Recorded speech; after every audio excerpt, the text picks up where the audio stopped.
Everyone. There's this thing what people say about government when they're mad. Trim the fat, cut the bloat. And I get it. I really do. Because when your life is expensive and chaotic, the idea that somewhere there's an office full of people doing nothing, it does feel like an insult. But here's the truth. From where I sit here in Brawley, California, a small city in rural Imperial Valley in Southern California, when we talk about government, we lump together everything from Washington and Sacramento to a city hall with a leaky roof and an unfilled engineer position. That lumping is how we miss the real crisis. Because a government that fixes your street is not the government people are yelling about on cable news. And if California is serious about reform, real reform, it starts right here, on the block, at the city level, not in the bubble at our capitals. We're living through a collapse of public trust, and you can feel it and measure it. Over 70% of Californians think the state will have bad economic times in the next 12 months, and congressional approval ratings continue to be in the teens. Now you might say, that's Sacramento and Washington, not my city, but it becomes your city. Because the turmoil at federal and state levels, the political transactions and theater, trickles down into city halls. It sets a tone, it teaches people to expect the worst, and then local government gets handed the bill.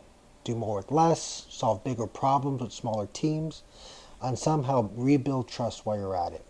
And to be fair, local government has its own petty politics, but the difference is the consequences are immediate. The pothole doesn't care who won the argument or who got owned.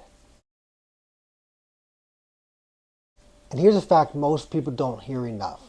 Local government is the majority of public employment, over 70%. So when people say government, what they often mean is a system they feel powerless against.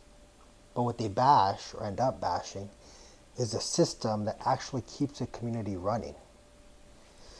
And yes, there are state and federal pushes right now framed around cutting staffing and efficiency. You see it in the language and the branding. You see it in initiatives like DOGE at the federal level and the proposed staffing cuts in recent state budget proposals. And whether you love or hate it, here's my point. Federal and state staffing debates are not the same thing as local capacity. Because the person fixing your water main isn't living in some DC or Sacramento bureaucracy. The person reconciling your city's budget isn't part of the deep state. And the person removing weeds at your park isn't a political appointee. They're your neighbors, they're your residents, they're the parents in your schools, the people you see at the grocery store. And speaking with my own professional and personal network across the region and state, many communities have a habit of chasing what I call silver bullet economic fantasies. One big employer, a miracle industry, a headline project that supposedly will fix everything. And look, economic development matters, jobs matter, investment matters. But there's a difference between growth that builds a community and growth that consumes it. And here's a comparison I keep coming back to. Some growth is like a muscle. Deliberate, focused, boring. You build it rep by rep, training local people, upgrading infrastructure, improving systems, compounding trust. And other growth is like a cancer. Fast, unpredictable, destructive. It expands without coordination, without accountability, without regard for the body it's living in. And the tragedy is, we've been conditioned to applaud the fast kind. Because fast looks like action. Fast is a nice photo op, a ribbon cutting. Fast looks like leadership. But fast doesn't always look like a city that can actually deliver.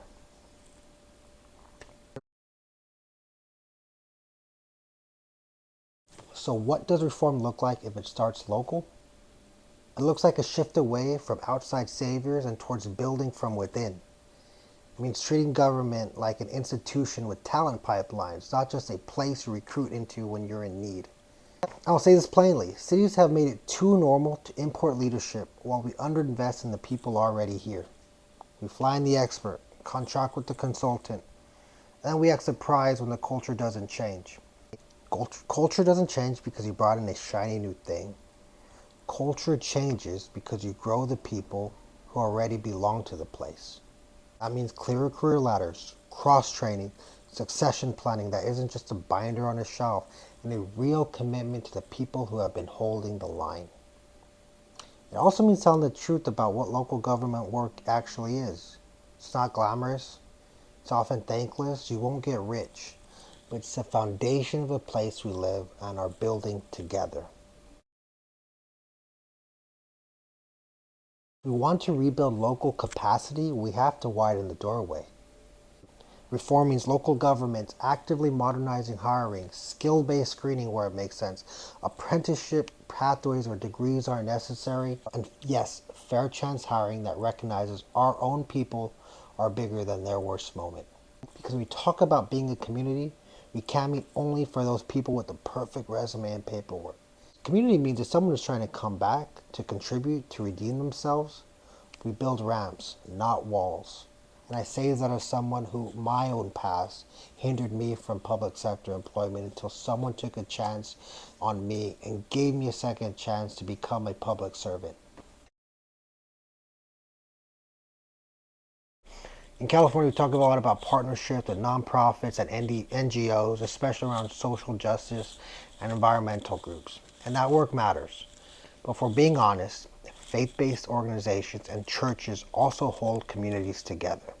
They have trust networks, they have volunteers, they show up in crisis, and there's already guidance on engaging faith-based and community organizations because they're essential partners in resilience.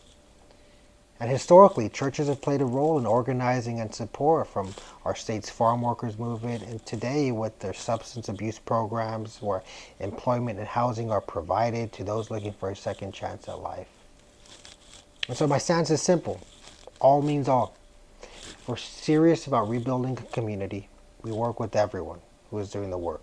So as long as that partnership serves the public and respects people's rights and dignity. And you don't have to agree with every theology to recognize a civic reality. Faith communities are part of our system. And ignoring them doesn't make us principled, it makes us less effective. And now the part local government too often misses because we're busy, because we're siloed, because we're just territorial. There is a governing body in almost every community that may be the most influential of all. The school board.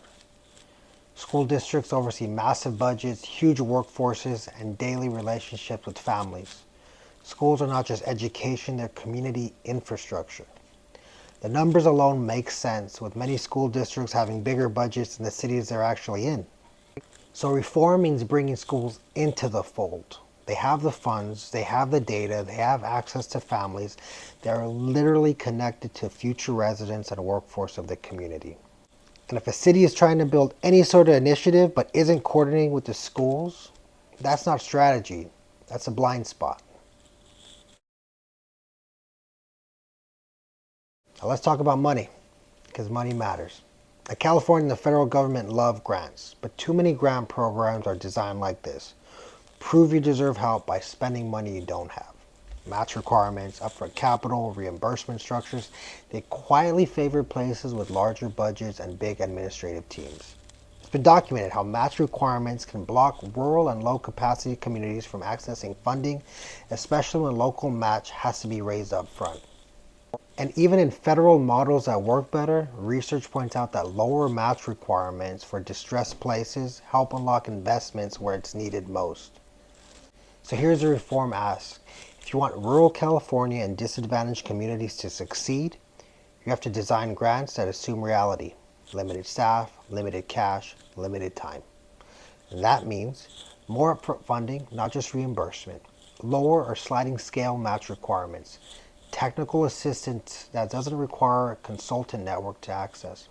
And more discretion, because local leaders know what the actual bottleneck is this year, whether it's staff, street repairs, or a broken pump station. Now I want to shift to something that doesn't maybe get quick wins, but absolutely changes a community over time. That's youth investments. I always bring up the rat in the cage experiment, in that changing an environment and building connections can help alter decision making. That things like addiction and destructive behavior aren't just about individual weaknesses, they're about environment, isolation, stress, lack of purpose, lack of connection. And whether you love that framing or not, the policy implication is serious. If you want kids to stay on the right track, we don't only lecture them, we build a world where the right path is easier to walk. And that's where evidence is stronger than cynicism. After school programs that build personal and social skills show measurable benefits.